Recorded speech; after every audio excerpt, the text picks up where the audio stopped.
Wow, what an honor. I've always wondered what this would feel like. So 8 years ago, I got the worst career advice of my life. I had a friend tell me, Scott, don't worry about how much you like the work you're doing right now. It's all about just building your resume. And I'd just come back from living in Spain for a while, and I joined this Fortune 500 company. I thought, this is fantastic. I'm going to have this big impact on the world and all these ideas.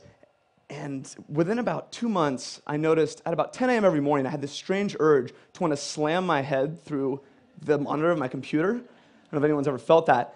And I noticed pretty soon after that all the competitors in our space had already automated my job role. And this is right about when I got this sage advice to build up my resume. Well, as I'm trying to figure out what two-story window I'm going to jump out of and change things up, I read some altogether different advice from Warren Buffett, and he said, taking jobs to build up your resume is the same as saving up sex for old age. And I heard that, and that was all I needed.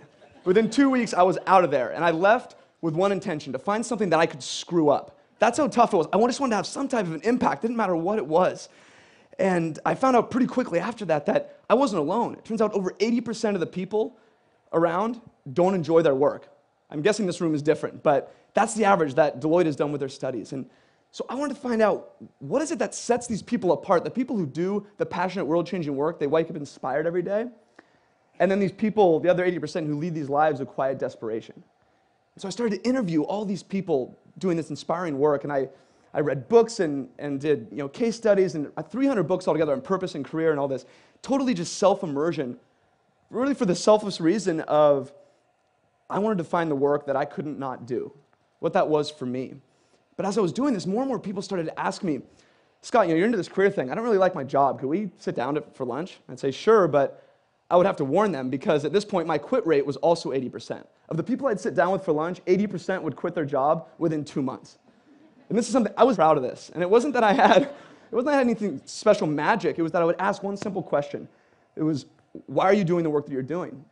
And so often, their answer would be, well, because somebody told me I'm supposed to. And I realized that so many people around us are climbing their way up this ladder that someone tells them to climb and ends up being leaned up against the wrong wall, or no wall at all.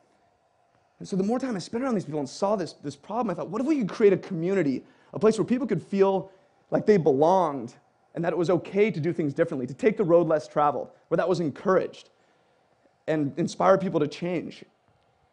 And that later became what I now call Live Your Legend, which I'll explain in a little bit. But as we've done this, as I've made these discoveries, I noticed a framework of really 3 simple things that all these different passionate world changers have in common. Whether you're like a Steve Jobs, or if you're just the person who has the bakery down the street, but you're doing work that embodies who you are. I want to share those 3 with you so we can use them as a lens for the rest of today and hopefully the rest of our life. The first part of this 3-step passionate work framework is becoming a self-expert and understanding yourself. Because if you don't know what you're looking for, you're never going to find it. And the thing is that no one's going to do this for us. There's no major in university on passion and purpose and career. I don't know how that's not a required double major, but don't even get me started on that. I mean, you spend more time picking out a dorm room TV set than you do picking your major and your area of study. But the point is, it's on us to figure that out. And we need a framework. We need a way to navigate through this. And so the first step of our compass is finding what our unique strengths are. What are the things that we wake up loving to do no matter what, whether we're paid or we're not paid, the things that people thank us for.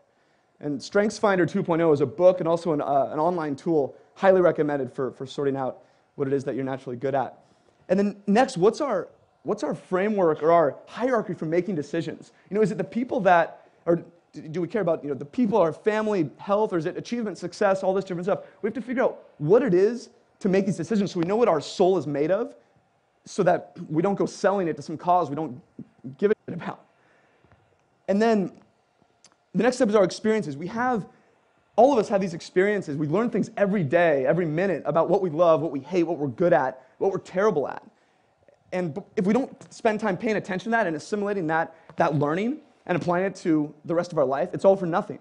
It's like every week, actually every day, every week, every month of every year, I spend some time just reflecting on what went right, what went wrong. And what do I want to repeat? What can I apply more to my life? And even more so than that, as you see people, especially today, who inspire you, who are doing things where you say, oh God, what Jeff is doing, I want to be like him? Why are you saying that? Open up a journal, write down what it is about them that inspires you. It's not going to be everything about their life, but whatever it is, take note of that, because over time we have this repository of things that we can use to apply to our life and have a more passionate existence and make a better impact.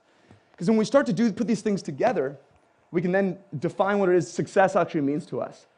And without these different parts of the compass, it's impossible. We end up in the situation, we have that scripted life that everyone seems to be living, going up this ladder to nowhere. It's kind of like in Wall Street too, if anyone saw that. The kind of peon employee asked the big Wall Street banker CEO, said, "Hey man, what's your number?" Everyone's got a number. If they make this amount of money, they'll leave it all.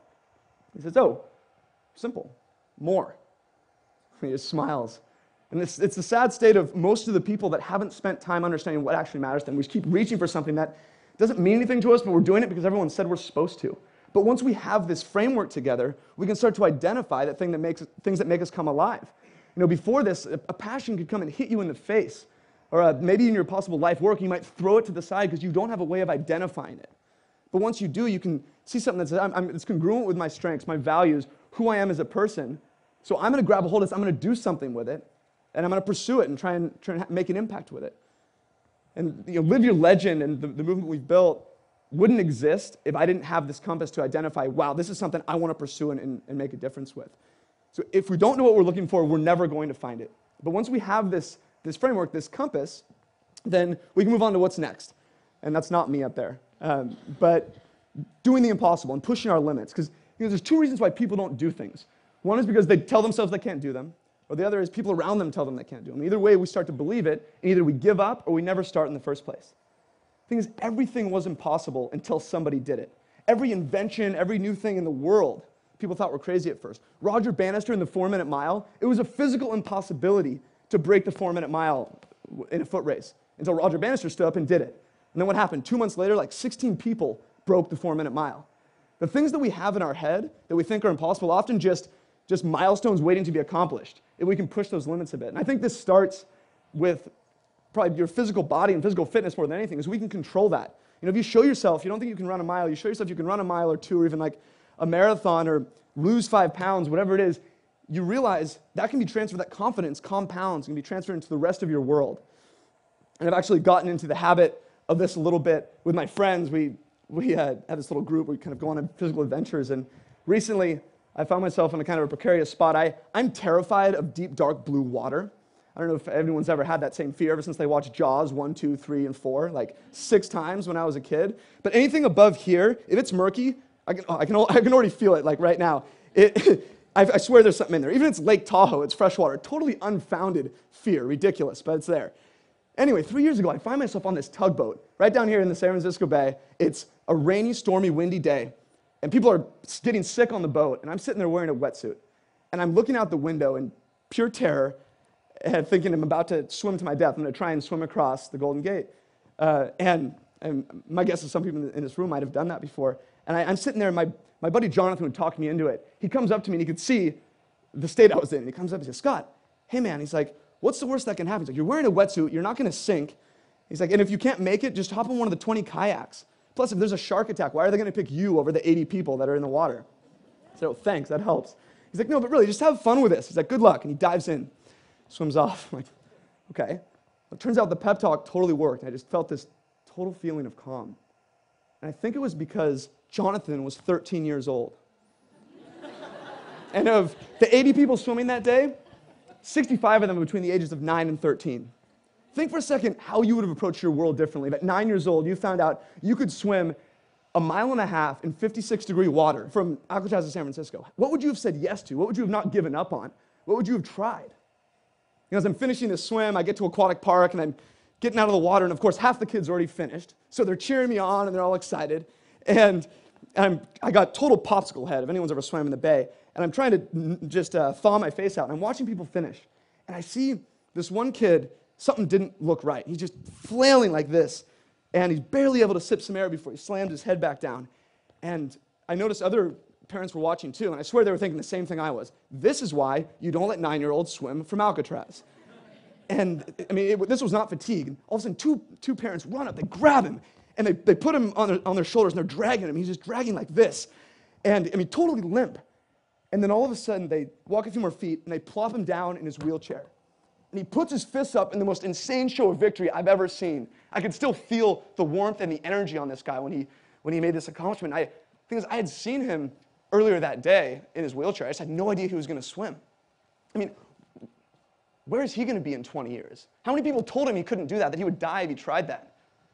You prove people wrong. You prove yourself wrong, that you can make these little incremental pushes of what you believe is possible for yourself. You don't have to be the fastest marathon in the world, just your own impossibilities to accomplish those. And it starts with little bitty steps. And the best way to do this is to surround yourself with passionate people. The fastest way to do things you don't think can be done is to surround yourself with people already doing them. There's this quote by Jim Rohn, and it says, you are the average of the 5 people you spend most time with. And there is no bigger life hack in the history of the world from getting where you are today to where you want to be than the people you choose to put in your corner. They change everything. And it's a proven fact. In 1898, Norman Triplett did this study with a bunch of cyclists. And he would measure their times around a track in a group and also individually. And he found that every time the cyclists in a group would cycle faster. And it's been repeated in all kinds of walks of life since then. And it proves the same thing over and over again, that the people around you matter. And the environment is everything. But it's on you to control it, because it can go both ways. With these 80% of people who don't like the work they do, that means most people around us, not in this room, but around everywhere else, are encouraging complacency and keeping us from pursuing the things that matter to us. So we have to manage those surroundings. I found myself in this situation, personal example, maybe a year ago, and a couple years ago. Has anyone ever had a hobby or a passion they pour their heart and soul into? Unbelievable amount of time, and they so badly want to call it a business, but no one's paying attention, and it doesn't make a dime. Okay, I was there for 4 years trying to build this Live Your Legend movement to help people do work that they genuinely cared about and that inspired them. I was doing all I could, and there were only really 3 people paying attention, and they're all right there. My mother, father, and my wife, Chelsea. Thank you guys for the support. But and this is how badly I wanted it, but it grew by 0% for 4 years. And I was about to shut it down. And right about then, I moved to San Francisco and started to meet some pretty interesting people that had these crazy lifestyles of adventure, of businesses and websites and blogs that surrounded their passions and helped people in a meaningful way. And one of my friends, now he has a family of 8, and he supports his whole family with a blog that he writes for twice a week. They just got back from a month in Europe, all of them together. This stuff blew my mind. It's like, how does this even exist? And I got unbelievably inspired by seeing this. And instead of shutting it down, I decided, let's take it seriously. I did everything I could to spend my time around, like every waking hour possible, trying to hound these guys with hanging out and having beers and workouts, whatever it was. And after 4 years of zero growth, within 6 months of hanging around these people, the community at Live Your Legend grew by 10 times. In another 12 months, it grew by 160 times. And today, over 30,000 people from 158 countries use our career and connection tools on a monthly basis. And those people have made up that community of passionate folks who inspire that possibility that I dreamed of for Live Your Legend so many years back. The people change everything. And this is why, you asked what was going on. Well, for 4 years, I knew nobody in this space. And I didn't even know it existed, that people could do this stuff and you could have movements like this. And then all of a sudden, I'm over here in San Francisco, and everyone around me is doing it. It became normal. So my thinking went from, how could I possibly do this, to how could I possibly not? And right then, when that happens, that switch goes on in your head, it ripples across your whole world. And without even trying, your standards go from here to here. You don't need to change your goals or anything. You just need to change your surroundings. That's it. And that's why I love being around this whole group of people, why I go to every TED event I can and watch them on my iPad on the way to work, whatever it is, because this is the group of people that inspires possibility. We have a whole day to spend together and plenty more. Sum things up in terms of these 3 pillars. They all have one thing in common more than anything else. They are 100% in our control. No one can tell you you can't learn about yourself. No one can tell you you can't push your limits and learn your own impossible and push that. No one can tell you you can't surround yourself with inspiring people or get away from the people who bring you down. You can't control a recession. You can't control getting fired or getting in a car accident. Most things are totally out of our hands. These 3 things are totally on us. And they can change our whole world if we decide to do something about it. And the thing is, it's starting to happen on a widespread level. I just read in Forbes, the U.S. government reported for the first time in a month where more people had quit their jobs than had been laid off. And they thought this was an anomaly, but then it's happened 3 months straight. In a time where people claim it's kind of a tough environment, people are pretty much giving a middle finger to this scripted life. The things that people say you're supposed to do in exchange for things that matter to them and do the things that inspire them. And the thing is, people are waking up to this possibility that really the only thing that limits the possibility now is imagination. That's not a cliche anymore. Like, I don't care what it is that you're into, what passion, what hobby.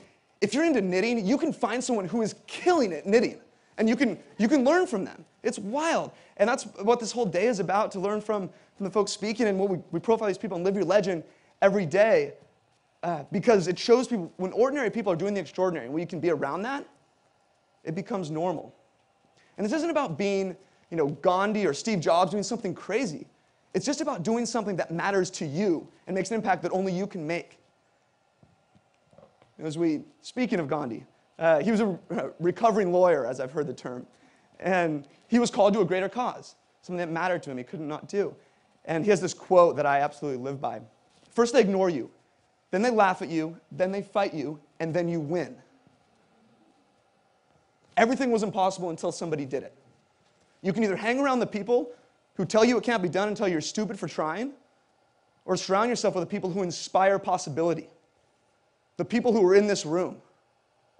Because I see it as our responsibility to show the world that what's seen as impossible can become that new normal. And that's already starting to happen. For us to do the things that inspire us, so we can inspire other people to do the things that inspire them. But we can't find that unless we know what we're looking for. We have to do our work on ourselves, be intentional about that, and make those discoveries. Because I imagine a world where 80% of people love the work they do. I mean, what would that look like? What would the innovation be like? How would you treat the people around you?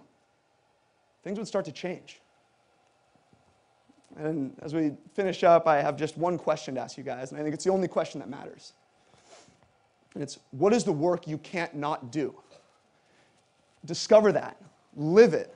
Not just for you, but for everybody around you. Because that is what starts to change the world. What is the work you can't not do? Thank you, guys.